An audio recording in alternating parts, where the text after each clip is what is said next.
A la ponencia magistral del doctor José Martínez Vilchis. El doctor José Martínez Vilchis es doctor en Administración Pública por la Universidad Nacional Autónoma de México. Es maestro en Administración para el Desarrollo por la Universidad de Birmingham, Inglaterra. Es licenciado en Ciencias Políticas y Administración Pública por la Universidad Autónoma del Estado de México. Actualmente es miembro del Sistema Nacional de Investigadores, otorgado por el Consejo Nacional de Ciencia y Tecnología en el nivel 1. Dentro de su producción académica se encuentran Las razones del voto en el Estado de México, un estudio teórico práctico a la luz a la elección de gobernador 2011, publicado este año. También México y sus gobiernos estatales, dimensión de su administración y resultados de la gerencia pública, publicado en septiembre de 2010. Nueva gerencia pública, análisis comparativo de la administración estatal en México, publicado en noviembre de 2007. Manuales para la gerencia municipal, administración de los servicios públicos municipales y manuales para la gerencia municipal, administración de la obra pública municipal, editados por Banobras en el año 2001. También se encuentra el sistema de seguimiento y evaluación por resultados para la gestión pública, estudio de caso realizado para el gobierno de Bolivia. Estructura y dinámica del poder en el Estado de México y el voto ciudadano en el Estado de México. Dentro de los cargos en la administración pública, ha sido consejero electoral por el Instituto Electoral del Estado de México del 2009 a la fecha. También ha sido coordinador de administración de la Gubernatura de Gobierno del Estado de México de 1989 a 1993. Y ha sido director de Gobernación del Ayuntamiento de Toluca en 1988.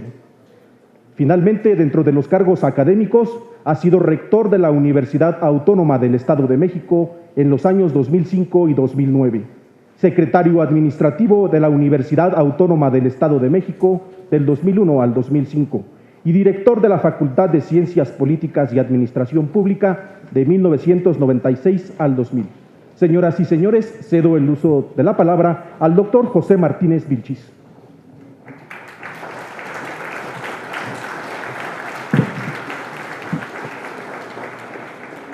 Muy buenas tardes a todos. Quisiera de entrada reconocer la actitud de la Cámara de Diputados para participar con temas de uno de los sectores poblacionales más importantes en la República, que es el de los jóvenes. En los mensajes que aquí se han dado ya se ha resaltado de varias formas la relevancia que tiene la juventud en la participación y construcción del desarrollo de México. Pero sabemos todos que la relación actual de la juventud con la política no es la mejor, nunca lo ha sido de hecho.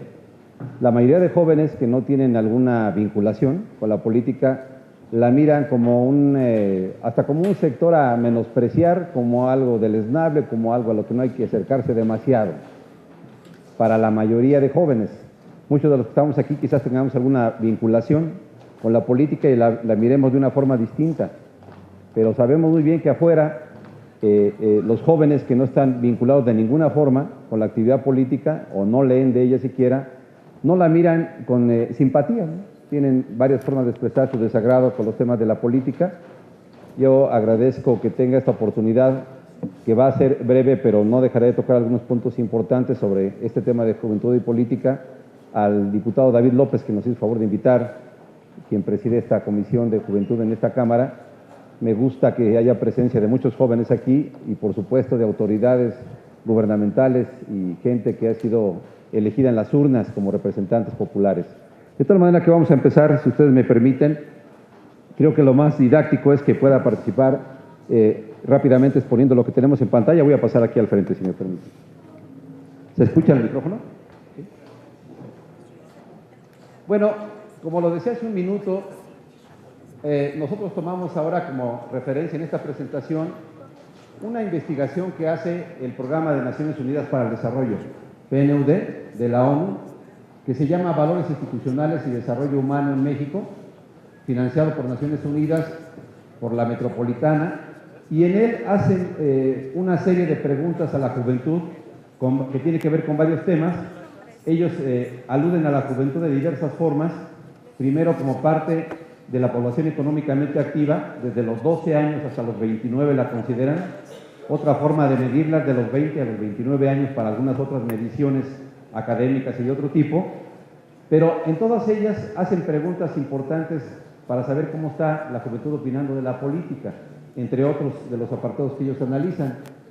Las conclusiones son fuertes y no son muy halagüeñas, como ustedes podrán ver en pantalla. Los jóvenes en su mayoría creen que la democracia como régimen de gobierno y la actuación de los gobernantes no es buena, están desencantados con esto. Admiten tener una visión frustrante de su futuro político y de su propio porvenir en otro sentido. ¿Sí? No es una época en la que haya una opinión optimista acerca del devenir de la juventud en México. Rápidamente diremos que saben los jóvenes, sobre todo a quien miro, muchos estudiantes de la parte del auditorio, que la juventud se ha considerado de manera preferente un sistema de gobierno, es decir, tiene que ver la democracia con cuestiones de elecciones. Para la mayoría que identifican alguna definición de democracia, tiene que ver con elegir a los gobernantes fundamentalmente. Y sí es eso, pero no únicamente. Quizás no es la parte más importante tampoco de la democracia, aunque para muchos autores tiene que ver fundamentalmente con elecciones. Repito, no es quizás lo más importante. Yo no quisiera dejar de decir que el artículo 3 de la Constitución tiene una definición de la democracia que desde su momento fue tan más avanzada que las definiciones que estaban en la teoría política. Había definiciones concentradas en la parte electoral de la democracia. La Constitución tiene una definición que posteriormente para los teóricos se explicó introduciendo a los temas de democracia algunos más amplios que se llamaron calidad democrática. ¿Cómo medir la calidad democrática de manera más amplia? La Constitución dice que no solamente es una estructura jurídica ni un régimen político. Para mí la parte más importante es que diga que es un sistema de vida, la democracia, y se funda en un mejoramiento constante en lo económico, lo social y lo cultural del pueblo. Si esa fuera una base para elaborar permanentemente los planes de gobierno, si nos ubicamos en un régimen republicano y democrático, y la democracia en la Constitución, en el artículo 3 dice que hay que mejorar permanentemente estas condiciones, pues entonces la tarea está clara a mi criterio, ¿no? Ya lo han dicho aquí en las exposiciones, ¿no? Creo que mucho de lo que ahora intenta hacerse con el Pacto por México tiende a avanzar a nuestro país en esta parte de las definiciones democráticas, no solo lo electoral, sino el mejoramiento económico, social y cultural del pueblo. Yo así lo aprecio, aunque hay diferentes opiniones acerca de la amplitud del pacto y de sus contenidos. Me parece que la capacidad que hay en este momento de hablar con las principales fuerzas políticas hay que conservarla lo más que se pueda, porque ataca esta parte, sin ninguna duda. Una de esas cosas es lo que hoy se planteó con la reforma energética, ¿no?, que es fundamental. De tal modo que entonces la definición de democracia en la Constitución es extraordinaria. Cubre el régimen jurídico, el sistema político y el mejoramiento constante de las condiciones del pueblo. Me parece que pocas constituciones se les puede pedir más a la definición de democracia en su propia Constitución. Bueno, después de estas definiciones de democracia, más adelante los autores que tienen que ver con política y democracia dijeron, bueno, ya vimos que la democracia es fundamentalmente elegir a los gobernantes de manera libre, periódica y limpia, transparente, que es algo que hemos logrado paulatinamente en México, sobre todo a partir de la formación de los institutos electorales en nuestro país, más transparencia en los procesos electorales. Pero no es solo eso, decía en un principio. La democracia tiene que ver fundamentalmente, para ahora evaluarla de mejor manera, con rendición de cuentas de los gobernantes, como aquí dice Leonardo Morlino, con el gobierno de la ley, la supremacía de la ley sobre todo lo demás, con correspondencia en las decisiones políticas entre gobernantes y gobernados, con respetar los derechos que se tienen al logro respecto de libertades para la gente, y con algo que dice ya la Constitución, y lo vimos hace un minuto, mayor igualdad política, social y económica. Es decir, se ha exigido en los países que han logrado elecciones estables y transparentes que entonces midamos a la democracia de manera más exigente, pidiendo que haya respeto a derechos políticos distintos, que haya el imperio de la ley en los países, que haya rendición de cuentas de los gobernantes. Creo que esa es una de las tareas más importantes que tiene México. Muchas tareas que tiene el país tienen que ver con mejorar entonces su calidad de la democracia, la que existe ahora. No quise dejar de tratar a qué se refiere esto de los derechos humanos o derechos políticos que miden la calidad de la democracia. Pues a cuestiones muy prácticas, que se pueden medir cuantitativamente, como aquí se dice. Si hablamos de derechos humanos, los países quedan mejor o peor evaluados en su calidad democrática de acuerdo al número de individuos que son o han sido víctimas de violencia física. Si ese criterio lo tomamos en consideración, no salimos bien parados en este momento en México. Tenemos problemas graves de inseguridad, hay que reconocerlo. Si se mide el número de individuos a quienes se les niega el derecho de tener garantías de equidad y debido proceso, especial, pero no exclusivamente en los tribunales. Número y ubicación geográfica de diferentes tipos de delitos, si los extranjeros gozan de los mismos derechos civiles y sociales que los ciudadanos. Hace poco recibí en la oficina aquí en el Instituto Electoral a un joven de la Metropolitana que quiere hacer una tesis para estimular que los extranjeros voten en elecciones locales, lo cual me llamó la atención. Y es algo que ya se mide en otros países. Y hay quien está planteando entonces no solamente que se ponga atención a los extranjeros que votan allá, siendo mexicanos, para las elecciones de presidente, sino de extranjeros que radicando en México, con ciertas condiciones previas de haber cumplido un número de años específico, ciertos deberes cumplidos, puedan votar en elecciones locales. Es un tema interesante que ya viene, de los que incluso todavía no están planteados en la reforma política, pero en la academia ya se está comentando. Y en otros países ya se permite. En desarrollo humano, que me parece otro de los aspectos fundamentales para medir qué tan buena o mala es nuestra democracia, hay cosas muy concretas de las que hay que dar cuenta. La cantidad, porcentaje, género, edad, ubicación geográfica de indigentes, individuos que no alcanzan niveles mínimos de alimentación, vivienda, abrigo y agua potable. El programa de ataque a la pobreza alimentaria en México pega en este contenido de las visiones de la democracia avanzada, sin ninguna duda. Vamos a ver cuál es el éxito que tiene al final este programa, que pretende no ser asistencialista, como ya se dijo aquí, sino ir a fondo al ataque de las raíces de la pobreza en México. Y tiene que ver, por supuesto, con intentar tener una democracia mejor en el país. Y así, hay varios contenidos. ¿Quiénes tienen acceso a servicios de salud o no? ¿Quiénes tienen educación? Uno de los temas torales que a mí me parece que hoy en la presentación de la reforma energética, se tocó un tema que los rectores de universidades públicas y privadas planteábamos, me tocó verlo a mí, a los candidatos a presidente de la República en las reuniones con el sector educativo, que era la urgente necesidad de preparar un equipo de ingenieros petroleros que en el país garantizaran a futuro la exploración de pozos profundos, la refinación, por ejemplo, de la industria petroquímica, pero ya preparando a los que en el futuro van a hacer eso en México, para depender menos del extranjero, ¿no? Entonces, hoy se habló un poco de esa parte, sobre todo lo hizo el secretario de Energía, comentando que el tema de reforma energética que se presentaba tenía que ver también con la preparación de ingenieros. Eso nos ha gustado, seguramente a los del sector educativo aplaudieron, porque se ha planteado cuando menos en las 3 últimas elecciones con los candidatos a presidente de la República, de todos los partidos políticos. Yo no había escuchado ese reconocimiento de las instituciones públicas, de los gobernantes, de que sí hace falta preparar un programa de ingeniería petroquímica fuerte en México. Por supuesto que es natural. Y curiosamente, aunque pareciera una verdad de perogrullo esto, de que debe haber un programa de ingenieros petroquímicos en México, no existe hasta el momento. Hoy se anunció. Me parece a mí que entonces la parte de la reforma energética, en mucho su sustentabilidad a futuro, tiene que ver con la preparación de los ingenieros mexicanos para 5 o 10 años adelante. Bueno, entonces, en esto tiene que ver mucho los jóvenes, ¿no?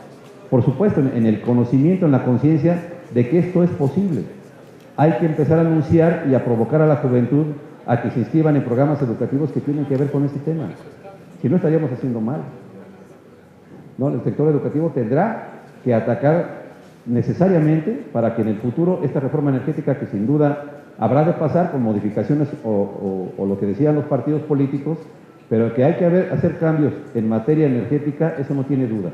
Y que esto atraviesa por una modificación de planes de estudio en la educación también es fundamental para sostener a largo plazo una mayor soberanía en esta materia. Regresando a los jóvenes entonces, se les pide a cada momento que recuerden que sus vidas son producto de la democracia. Es decir, los gobiernos se ufanan de decir que ya vivimos un régimen democrático y que no se olviden de eso los jóvenes, que su participación es resultado de la democracia que ya tenemos, pero poco se les toma en cuenta, dice este proyecto de valores institucionales. Me parece que hay un momento de crisis, de incorporación de los jóvenes, por ejemplo, a la vida económica de manera muy clara, que se demuestra puntualmente con cifras económicas. Poco se les toma en cuenta, dice esta frase en rojo. Y ahora que observaba, aunque no me gusta a mí hacer citas de personajes que tienen que ver con el eclesiástico, sobre todo hablando de temas de política, me llamó la atención lo que dijo en su visita el mayor representante de la jerarquía católica en Brasil. Acerca de los jóvenes. Me pareció importante recordar que mencionó esto. Es raro que un representante eclesiástico se meta a los temas de juventud, haga citas muy específicas y sobre todo los provoque. Hizo una provocación acerca, incluso diciendo que no se dejen y que presionen a quién, pues a los gobiernos, a que no se les olvide ni los jóvenes ni los ancianos. Se hizo una mención de ello. Dijo el Papa ahí en esa ocasión, el porcentaje que hay de jóvenes sin trabajo, sin empleo, es muy alto y es una generación que no tiene la experiencia de la dignidad ganada por el trabajo. Esto es muy importante. Aquí se dijo también de la crisis en Europa, el enorme problema, por ejemplo, en España con el desempleo y en muchas partes de Europa. Eso está pegando sobre todo al sector joven. Y no tener una experiencia digna de empleo después de salir de la universidad, después de egresar de una carrera técnica, que no tengan la posibilidad de incorporación pronta, deja sin muchas expectativas a la juventud. Entonces, sí existe un problema fuerte que hay que atacar en esta materia, refrendado, por ejemplo, en esta cita. Sigue diciendo la cita. Entonces, los jóvenes tienen que salir, tienen que hacerse valer, tienen que salir a luchar por los valores. Y al final comenta, ustedes los jóvenes y los ancianos están condenados al mismo destino. Fuerte la cita, fuerte el comentario, la exclusión. No se dejen excluir. Por eso creo que tienen que trabajar. Me parece un llamado hasta dramático de un personaje así, señalando específicamente que hay problemas en relación a la atención a la juventud. Hay más estadísticas en relación a este respecto. Ahora los jóvenes tienen más educación en general en el mundo, cada vez más educación. Tienen mayor capacitación que otras generaciones. Hay más gente joven en áreas urbanizadas en todos los países, mejor informados, pero las condiciones económicas son para ellos más difíciles que en el pasado, curiosamente. Quizás por la enorme cantidad, ese bono demográfico que tuvo México en algún momento como una potencialidad importante, ha venido a constituirse ahora en un potencial problema si no se ataca a tiempo. Entonces, se reconoce que hay condiciones difíciles para ellos. Las tasas de desempleo que se mencionan en muchos datos estadísticos para la juventud duplican o triplican las que tienen los adultos. Es decir, es más sencillo conseguir empleo para los adultos considerados de 30 años en adelante, sobre todo de 30 a 45, que la población joven considerada de formas con mediciones distintas, de 12 años, que es población económicamente activa, hasta 29. A ese sector le está costando más trabajo. Incluso en México, esta población económicamente activa ha descendido un poco, del 27.5% del total en 2005 al 23% para el 2013. Hay una disminución del 4% en esa población económicamente activa del sector joven entre 20 y 29 años. Ellos mismos se perciben excluidos del mercado formal de trabajo.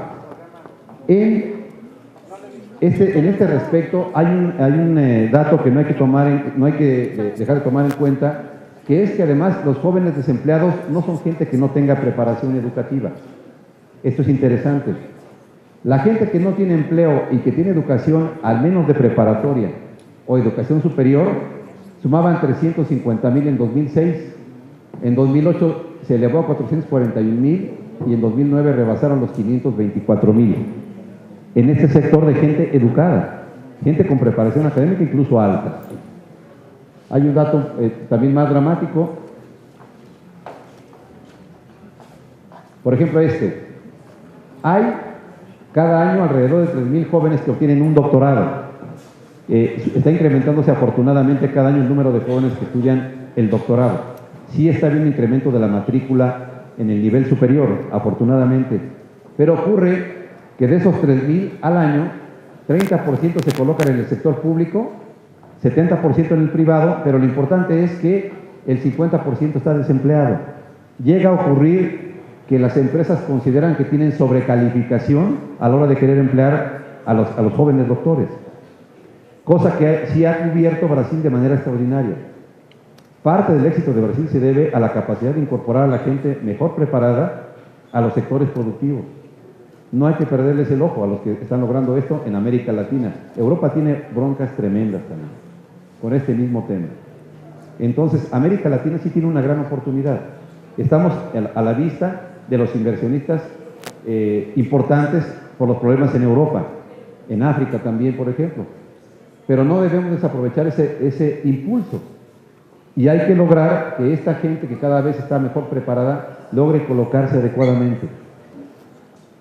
Estas son cifras acerca de cómo está la juventud prosperando. Este dato sobre el 29% de cobertura, hace unos años cuando a mí me tocaba ser rector de la universidad era del 25%. ¿Qué quiere decir esto? Significa que más jóvenes, porcentualmente entre 18 y 24 años, entran a la universidad. Sí está habiendo una ampliación de la cobertura, afortunadamente. Ahora se impone crear los empleos urgentemente para esta gente que ya viene empujando muy fuerte. Entonces los retos de los gobiernos son tremendos. Son tremendos para lograr realizar esto. Por eso es tan importante que los partidos políticos se pongan de acuerdo, de la forma que ellos decidan, pero se pongan de acuerdo en empujar las propuestas que están en el Pacto por México. A mí sí me estimula eso, que haya acuerdos entre partidos. Si tienen que modificar las propuestas que se presenten, que se haga, pero que no se queden atoradas. Sería mortal para el país que no hubiera avance en estas materias, por como están ahora las cosas para la juventud. México ocupa el tercer lugar entre 34 países de la Organización para la Cooperación y Desarrollo Económico de jóvenes que no estudian ni trabajan. Aquí ya se mencionó algo, ¿no?, de los ninis. Entre más de 30 países que integran la Organización para la Cooperación y el Desarrollo Económico, ocupamos un deshonroso tercer lugar en esta materia, ¿no? Preocupaciones de los jóvenes, por supuesto, desempleo, pobreza, inseguridad, educación, salud y futuro, declarado por ellos en la encuesta que les he mencionado. En el ámbito político son datos interesantes: 44% no se interesa en la política, 38% muestra poco interés. Para quienes hacen evaluaciones estadísticas o interpretan las encuestas, señalan que a veces hay que sumar a quienes dicen que tienen poco interés, porque suelen ser corteses en las respuestas a los encuestadores. No quieren decir que no se interesa nada, pues me interesa poco. Significa que no están muy animados, pues. Entonces, para ser optimistas, para ser, mejor dicho, realistas, hay que sumar estos datos y decir que más del 70% puede no estar interesado. Más por desconocimiento de la relevancia que tiene la política, porque no hay otra forma de resolver los problemas en ningún país que haciendo política. No hay ninguna otra forma. Así vienen más datos que no quiero atosigarlos con tantos datos, pero son similares las respuestas, ¿no? 38% dicen no me interesa la política. Las razones son 22% debido a la deshonestidad de los políticos, otros no entienden de política o no tienen tiempo, según algunos otros jóvenes, ¿no? De todas maneras, reconocen que sí vale la pena votar en su mayoría. Sí vale la pena votar. 4 de cada 10 votarían en las próximas elecciones y casi la mitad declaró no simpatizar con partido político alguno.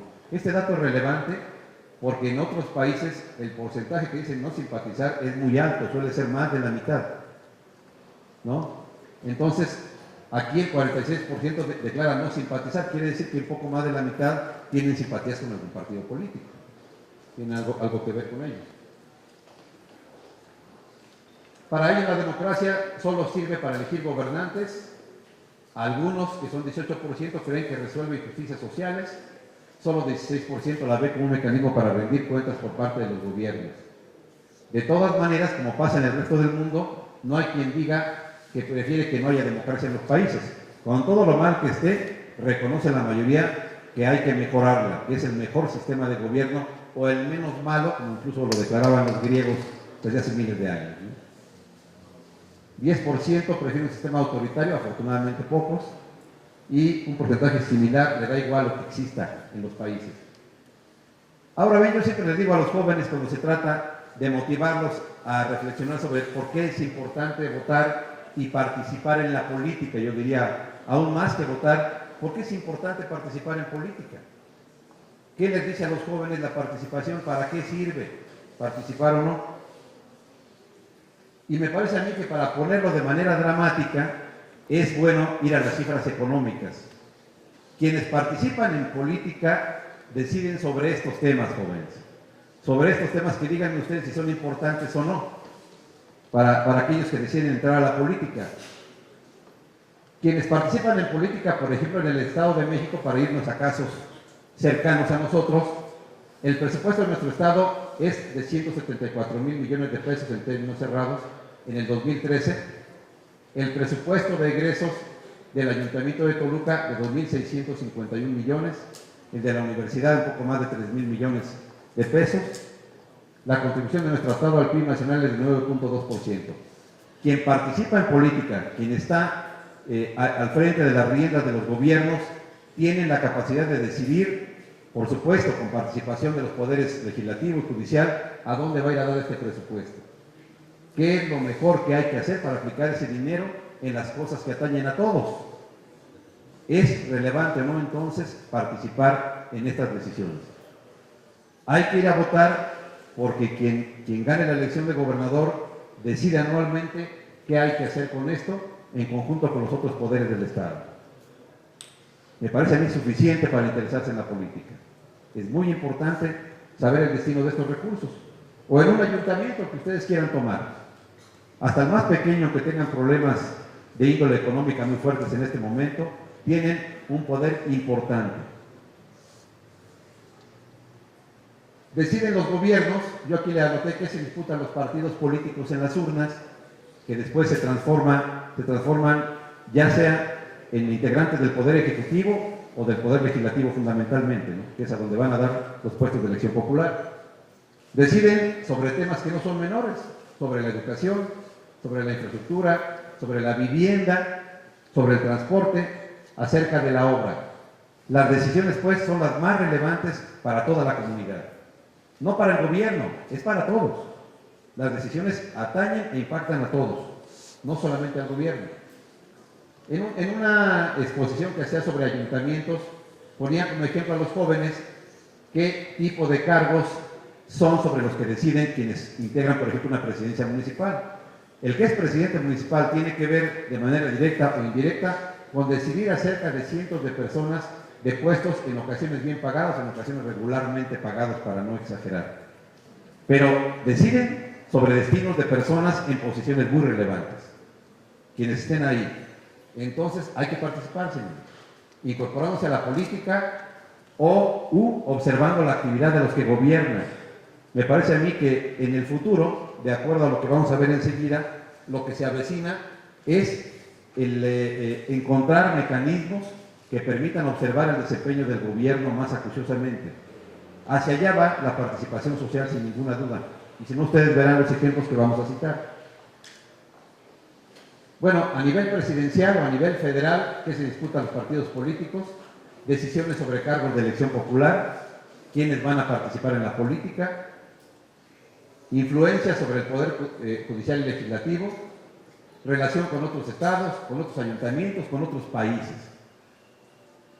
Sigo mostrando la relevancia del tipo de decisiones que se toman para quienes participan en la actividad política. Anoté algunas de las obligaciones de la legislatura.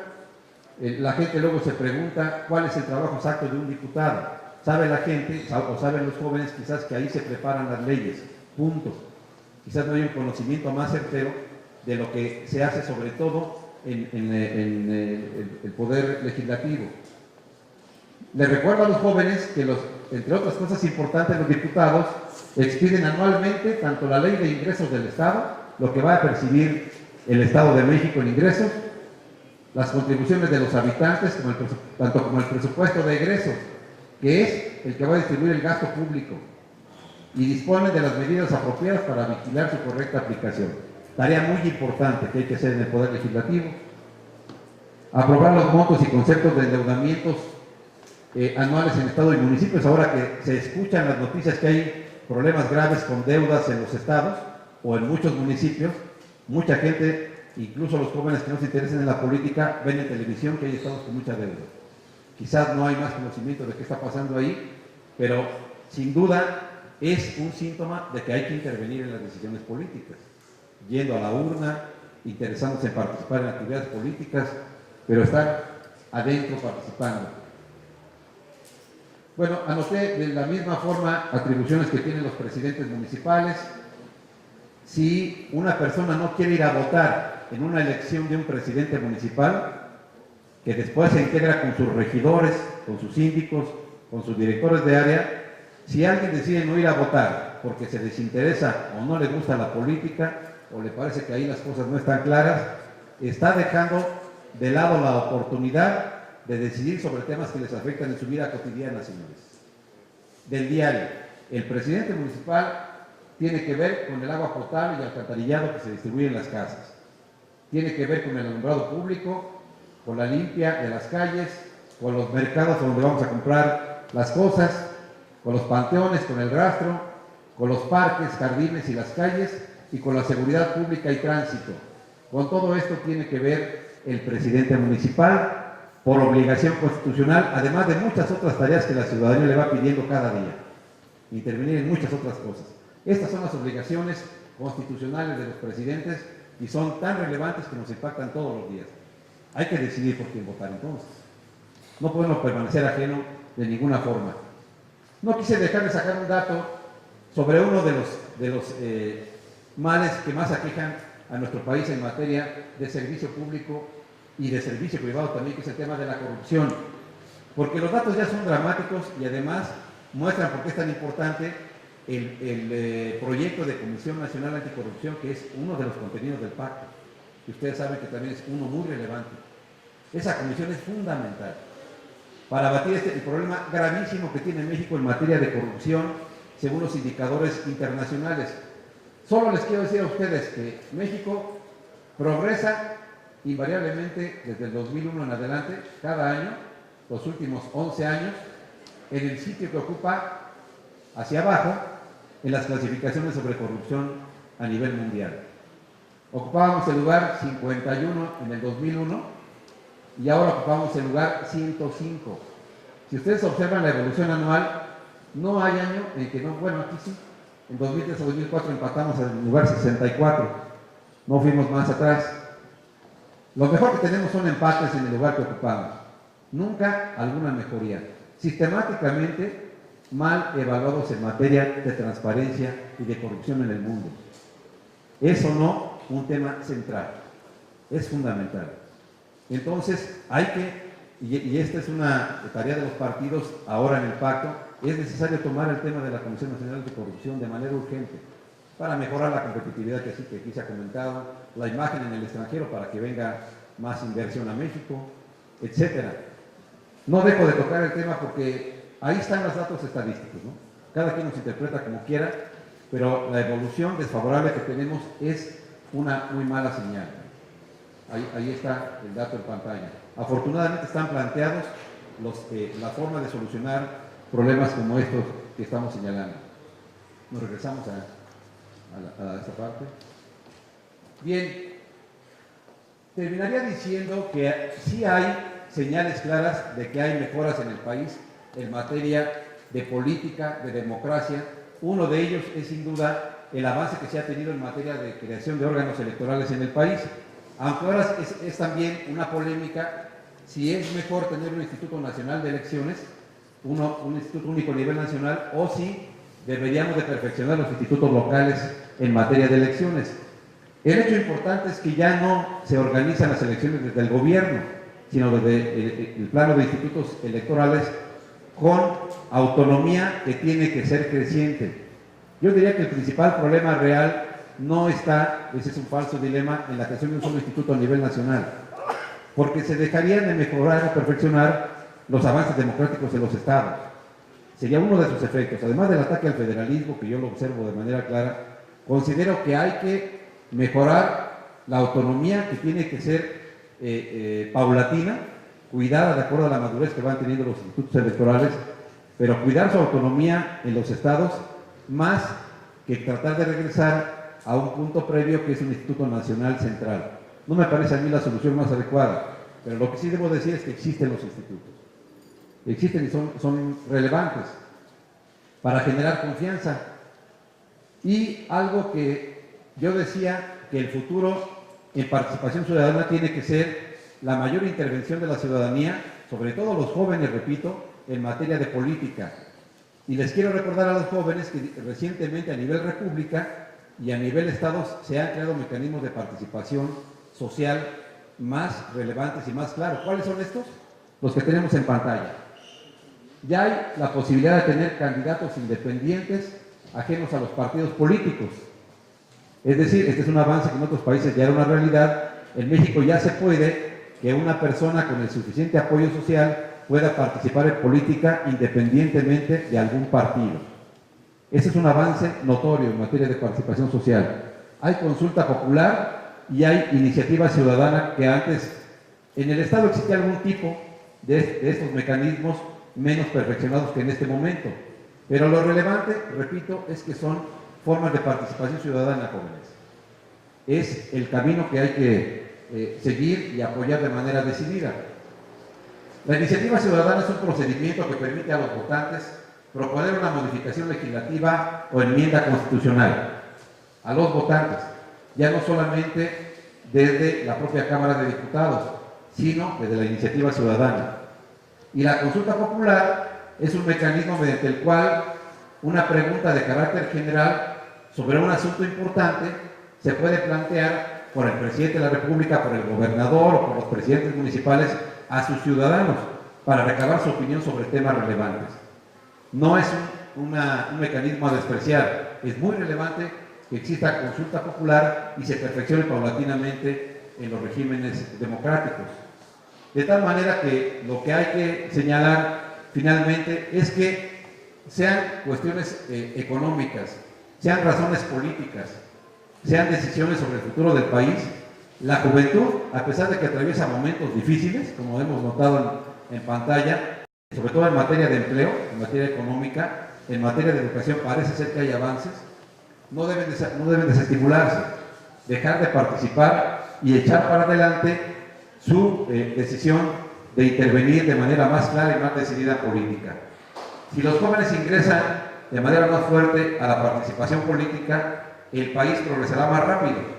¿Por qué? Porque hay presiones del sector más relevante de población en México, casi el 30% aquí se ha dicho, habría presiones más fuertes para que las cosas mejoren más rápido.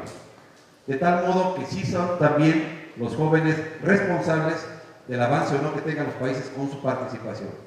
Y los gobiernos, por supuesto, responsables de abrir las oportunidades de la manera más rápida posible, sobre todo en materia económica. Es lo que yo tendría que decir en este día, que me parece a mí que es muy relevante que no dejemos de tocar estos temas en este día que, siendo internacional de la juventud, México lo tomó también, entiendo yo que a través de la Cámara de Senadores, no recuerdo si hace 2 o 3 años también ya se hizo una institución en México, hay que abordarlo de manera definitiva. Felicito finalmente a quienes de alguna forma participan con los sectores de juventud en nuestra entidad federativa que están aquí presentes con nosotros, porque tienen una tarea titánica que hacer enfrente. Hay que apoyar los esfuerzos del gobierno para la incorporación de jóvenes y a los jóvenes decirles que no dejen de decidirse a participar de manera cada vez más amplia en estos temas tan relevantes. Enhorabuena por ello y hasta aquí dejo mi participación de momento. Muchas gracias.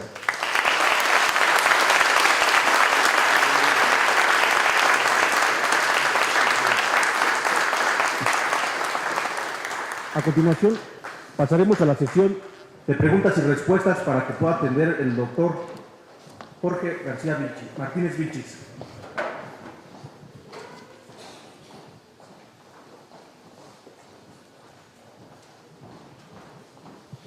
Aquí tenemos un comentario adelante. Doctor, un par de preguntas muy específicas. Número uno, tu opinión respecto a lo que implica la participación en redes sociales y cómo afecta o cómo se vuelve esto un mecanismo de transparencia. Y en segundo lugar, tu opinión respecto a qué es lo que ha movido nuestra posición a la baja en materia de corrupción. Fíjese que en materia de redes sociales el país tiene una relevancia importante. Leía en la mañana que hay más de 30 millones de mexicanos conectados a redes sociales, de 12, medido con jóvenes, de 12 a 29 años de edad. Es el sector más relevante y es muy importante, estadísticamente comparable con países desarrollados, cada vez más abundante. Muchos de los que hacen falta no es porque no quieran hacerlo, sino porque no tienen aún los medios electrónicos para incorporarse, por supuesto. Pero incluso rebasan o están cerca de la totalidad de la población que se considera joven en México. Es decir, muy pocos de los jóvenes que tienen acceso a medios electrónicos no consultan redes sociales. Es un tema muy relevante para quienes participan en política. Hacer mercadotecnia política sin tomar en consideración las redes, pues ya es un error mortal a estas alturas, ¿no? Nosotros en el Instituto Electoral observamos también eso. Vemos con preocupación los intentos de regulación de las redes también.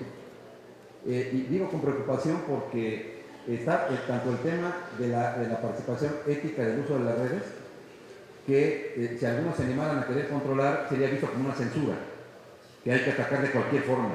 Pero yo creo que el tema se va a tener que tratar. Cómo permitir la enorme libertad que tienen las redes, pero también poner algunas condiciones para el tipo también de información que ahí se coloca, sobre todo en materia de calumniar gente, de destruir personalidades también, ¿no? Entonces, a mí me parece que es uno de los temas torales en materia de análisis e investigación académica, política, el tema de redes sociales. Las cifras que leía en la mañana son impresionantes. Más de 30 millones entre 12 y 29 años de edad. En el instituto estamos haciendo programas de notificaciones permanentes o de tratar de acercarse a los jóvenes a través también de las redes, ¿no? Fundamentalmente. Tenemos un personaje que exploramos que se llamaba Yoshiboto, un japonesito, personaje de caricatura, que trataba de acercarse a las consultas sociales jóvenes. Y tuvimos resultados en los primeros años muy bajos. La consulta era muy baja, primero porque los jóvenes no se interesan en entrar a redes de los institutos electorales. Y cuando lo hacen, pues lo hacen de manera muy escueta. Quizás los que están más estudiando áreas de ciencias sociales, ¿no? Son los que se meten a esto. Pero bueno, el tema de redes es un tema que tendrá que investigarse a futuro, en términos de impacto, en términos de comunicación de todo tipo, política, organizacional, mercadotecnia, y en regulación, ¿no? Es un tema, ya han tratado de regular algunos países, sin éxito hasta el momento, pero hay quienes lo hacen también, como los países árabes, o los países socialistas de mercado como los chinos. Tienen regulación en esa materia. Aunque son muy condenados por esta razón, me parece que poco a poco vamos a tener que avanzar hacia algún tipo de regulación ahí. Es lo que yo creo. A mí me parece que hace falta más voluntad política para sacar el tema de la corrupción. Déjeme decir esto.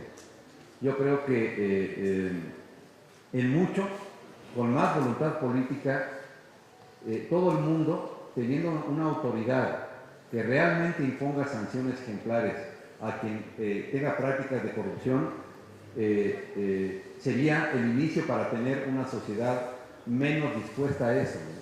Hay datos que traigo yo aquí en el cuaderno sobre el número de gente que dice, cuando le hacen encuestas sin que se conozca su nombre, que dice haber participado en algún acto de corrupción.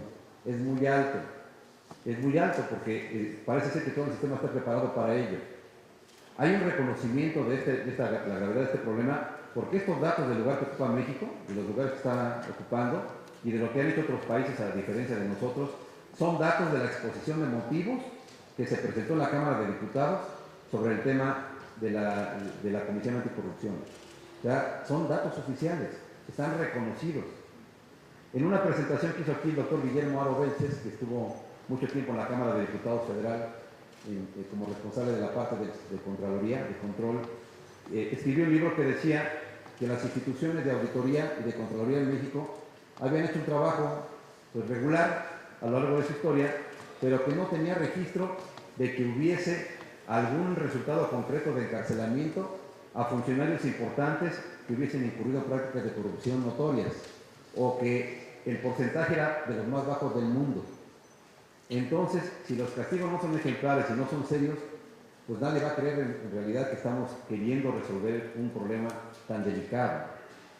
Yo por eso creo que hay que observar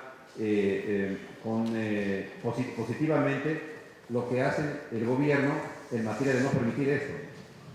Ya no platicaré a qué tema me refiero, a qué detenciones, o qué es lo que pasó a inicios de esta gestión, para no polemizar sobre el tema, pero yo creo que hace falta una voluntad política mayor.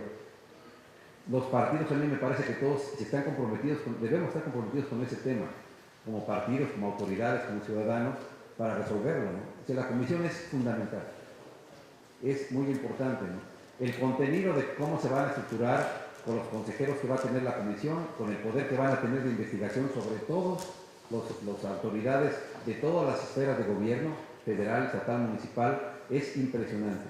Sugiero mucho la lectura de la exposición de motivos que se envió, porque si se aprueba, va a ser determinante, me parece, en esta Comisión Nacional Anticorrupción. Y creo que es un asunto, sobre todo, de voluntad política, a mi criterio. Eso tendría que contestar. ¿Alguien más interesado en hacer un comentario, pregunta? Gracias. Buenas tardes. Buenas tardes. Quisiera saber qué se está haciendo desde el Instituto Electoral del Estado de México en materia de promoción de la participación de los jóvenes y cuáles serían sus propuestas. Muchas gracias, Dalia. Dalia participa como representante de partido en el Instituto. Nos somos compañeros de trabajo ahí en el Instituto Electoral del Estado de México.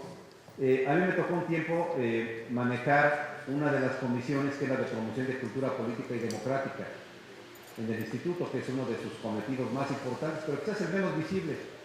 Nos ocupamos mucho en el Instituto del desarrollo y organización de las elecciones, fundamentalmente.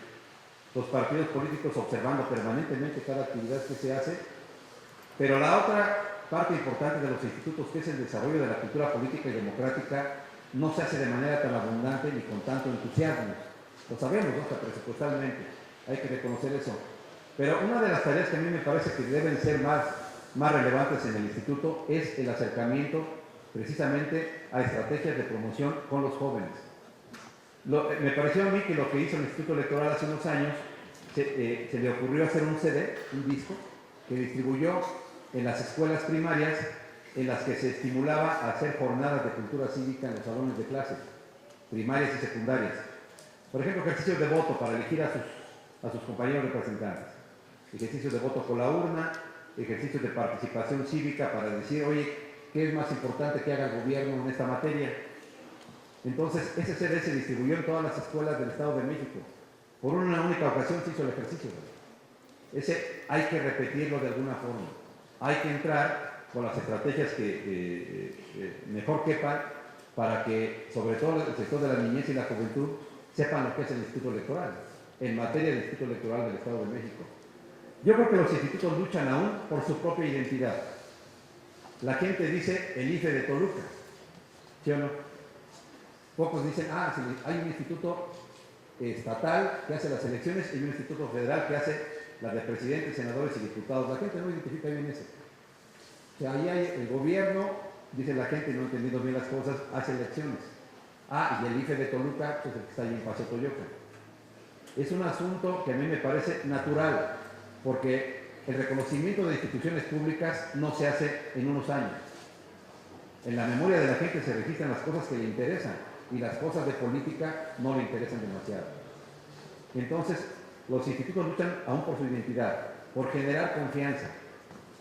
El enemigo más grande del trabajo electoral de los institutos es la desconfianza. Ustedes lo saben. La desconfianza entre partidos políticos, entre el trabajo que hacen las autoridades. Y eso es lo que ha llevado a que en ocasiones sean fuertes tengan consejos fuertes, en otras ocasiones consejos débiles. Hablo de todos los institutos, incluido el IFE, con avances, con retrocesos. Yo creo que la sociedad es la que tiene que fortalecerlos, porque regresar a un esquema distinto de organización gubernamental de elecciones no me parece que sea lo más adecuado, ni tampoco un retroceso para que organice una sola institución en toda la República. Pero yo creo, Dalia, como usted sabe, que el trabajo con instituciones educativas, con sectores jóvenes, es de los más importantes. Está haciendo el instituto presentaciones, por ejemplo, obras teatrales, convocando a concursos de escritura en materia literaria, en materia de ensayo político, para motivar a la juventud. Está ensayando mecanismos que ha visto que otros estados de la República les han dado éxito. En materia de cultura política y de acercamiento a los jóvenes, eventos deportivos. Ahora ya está tratando de que una carrera que es el instituto se haga una institución y motive un poco a jóvenes y mayores. Me parece que es un trabajo, el instituto tratando de avanzar paulatinamente con autoridad. No veo gente que no haga chamba en el instituto porque somos de los más observados permanentemente por los propios partidos. Y así debe ser. Me parece que es lo correcto. De tal manera que yo daría estas como algunas de las características más importantes del trabajo del instituto.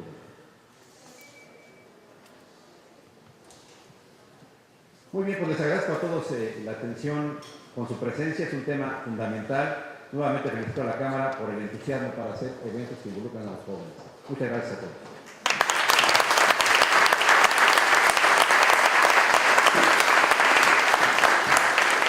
Para concluir con nuestro evento, entregarán un reconocimiento al doctor José Martínez Vilches, el diputado David López Cárdenas, también entrega el licenciado Carlos Alejandro González Martínez y el licenciado Fernando Platas Álvarez.